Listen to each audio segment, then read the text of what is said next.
जय शिवराय मित्रांनो. तर आज मकर संक्रांती आणि आपण मकर संक्रांतीचा ब्लॉग मोठा बनवतोय आज.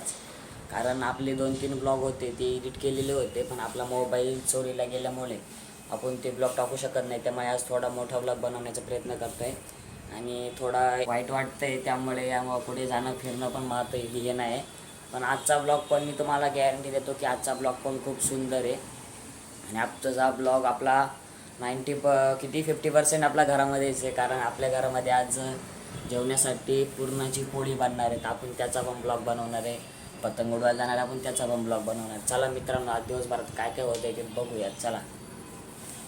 तर मित्रांनो, ते बघू शकता का डाळीला आपण शिजवून वगैरे आणि आता कट घ्यायचं काम चालू आहे डाळीला. म्हणजे डाळ आता गार पडेल तेव्हा आपण त्याला पोळ्या करण्यासाठी चालू करणार आहे. तर मित्रांनो आपण पोळ्या करणारच होतो, पण आपल्याला इमर्जन्सीमध्ये बाहेर जावं लागतं आहे. त्यामुळे आपण बाहेर जातो आहे. काकी आणि मी चाललो आहे बाहेर कुठे बघायचं असेल आणि पोळ्या कशा करतात कशा नाही ते बघायचं असेल तर व्हिडिओ शेवटपर्यंत बघा. तर आता आम्ही ट्रेनमध्ये सध्या आणि आम्ही चाललो आहे आता चर्चगेटला. तर फायनली आम्ही एक तास आम्ही प्रवास करून चर्चगेटला पोहोचलो होतो. आम्ही चर्चगेटला का गेलो तर आमचं कोर्टामध्ये थोडं काम होतं. मग तिथे बघितलं तर एवढी गर्दी होती आणि सगळे बघितले ना तर सगळे ब्लॅक अँड व्हाईटमध्ये होते. सगळे वकील जे असतात ते वाट बघत होते आपल्यासाठी कोण येतं इथे कोणाला. आणि मी सुद्धा ब्लॅक अँड व्हाईटच घालून आलो होतो. तर आम्ही वकिलाला फोन केला, पण आमचं काम काय झालं नाही. मग आम्ही आता रिटर्न जातो आहे. तर आज एवढ्या लांब आलो आहे, काही काम नाही झालं तर काहीतरी शॉपिंग केली पाहिजे. मग आम्ही शॉपिंग करतो थोडीशी. तर हे बघा एवढे शूज वगैरे, एवढं स्वस्त शूज असतात ना मुंबईला.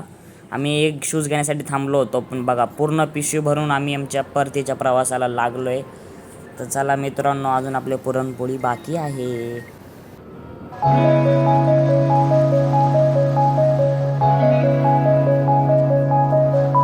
मित्रांनो, तुम्ही बघू शकता एवढी गर्दी बिल्डिंगवर आणि एवढे जण पतंग उडवत आहे. ते मी विचार करा या मांजामुळे किती जणांचा दरवर्षी जीव जातो वगैरे. त्यामुळे मी तुम्हाला बोलतो मजा करा पण थोडी कमी करा. तर मित्रांनो, आपलं तर रात्र झालेली आहे, पण आपण आतासुद्धा पुरणपोळी करत नाही. पुरणपोळी अजून पुढे, म्हणजे व्हिडिओ संपणार नाही, पुरणपोळी होणारच या व्हिडिओमध्ये. तर आपण ही पुरणपोळी उद्या करतोय. आणि आपल्या आज का करत नाही तर आपल्या शेजारी स्वराताई राहते, त्या स्वराताईचा बड्डे.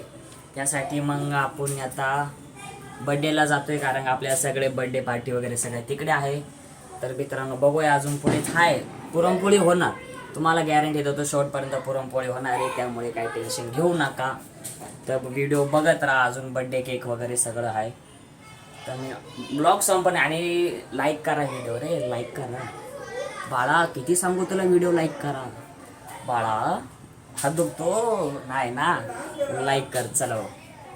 तर मित्रांनो, माझ्या लाईफमध्ये काय चालू मला काही समजत नाही. कारण मी गेलो बड्डेला, व्हिडिओ चालू केली, मला त्या काकाने लावली बिर्याणी आणायला. बिर्याणी आणायला गेलो, त्यामुळे व्हिडिओ काय काढता नाही. जाऊन त्यामुळे आपला विषय आहे पुरणपोळीचा. उद्या सकाळी नक्की पुरणपोळी. तर या मित्रांनो, आता आपलं रात्री काल आपण जे पुरण केलं होतं आपण त्याची गार पडलेले आपण आता त्याला बारीक करून घेतोय. पुरणाचं एक चाळण भेटते त्याच्यामध्ये. हे बघा पूर्ण असं पण बारीक करून घेतलं आहे ते आपण. आणि आपण पोळ्या करणार आहे ते आपण गावी असतो तेव्हा गव्हाच्या करतो, पण मी आता मुंबईला आल्यापासून आम्ही मैद्याची पोळी करतो. त्याने काय होतं, एक नंबर पोळी होती. आणि हे बघा इकडे एवढं बारीक करून घ्यावं लागतं त्याला. त्यासाठी एक स्पेशल चाळण आहे ते पुरणाची. तर आपलं हे इकडे बघा पुरण असं रेडी आहे आपलं. आणि पुरणामधून आपण इथं अशी चपाती आपण जशी करतो तर बघत राहा. माझी काकी करणार आहे, मी काय करणार नाही आहे. तर इकडे बघा पिठामध्ये आधी मैदा हे करून घेतला. अजून काय करताय, हां आता गोल करून त्याच्यामध्ये हे टाकणार. म्हणजे आपण पुरणपोळी जर तुम्ही खाली असेल तर बघू शकता मधोमध आतमध्ये पुरण असतं त्याच्यामध्ये.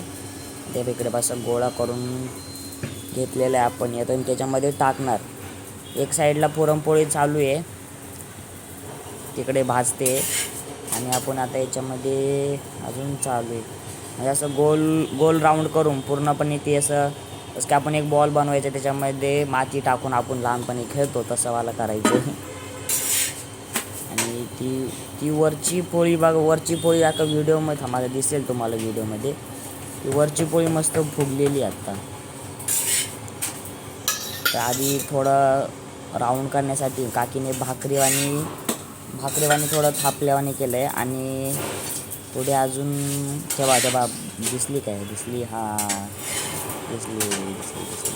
गरम एवढी वाफ येते त्याच्यामधून, इकडे बघू शकता तुम्ही.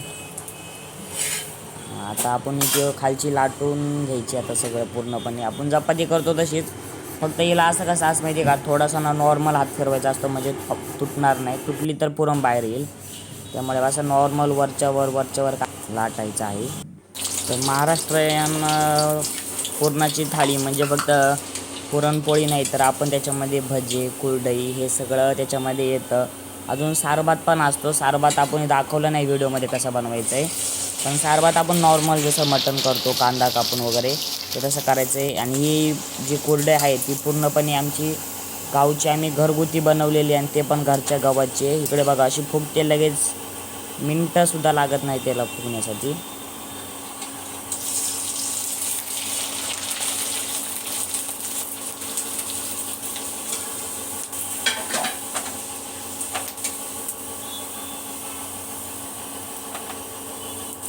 तर मित्रांनो, कुरडया झाल्या, पण आपले भजे बाकी आहे. तर भजे आपण मस्तपैकी घरगुती मसाल्यामध्ये सगळं वगैरे करून आपण काढणार आहे. आज फक्त आपण एवढंच एक चेंजेस आहे की आपण कांद्याची नाही तर आपण बटाट्याची भजे करतो आहे, कारण आपल्या लहान भाऊ आहे त्याची डिमांड होती आज की आपल्याला बटाट्याचे भजे खायचे. तर असं मस्तपैकी आणि बटाट्याचे भजेसुद्धा कडक होतात आमचे. बघू शकता मित्रांनो कसे तळत आहे बरोबर. जर तेल गरम असलं ना तर लवकर होतात आणि मस्त कडक होतात. फक्त बटाटे आहे ते पूर्णपणे सुकून घ्या, म्हणजे पाण्यात ओले असले तर जास्त तेल वळतं. तर आपण आता जाऊया आपल्या शेवटच्या थालीकडे. तर थाली कशी होते बघायला.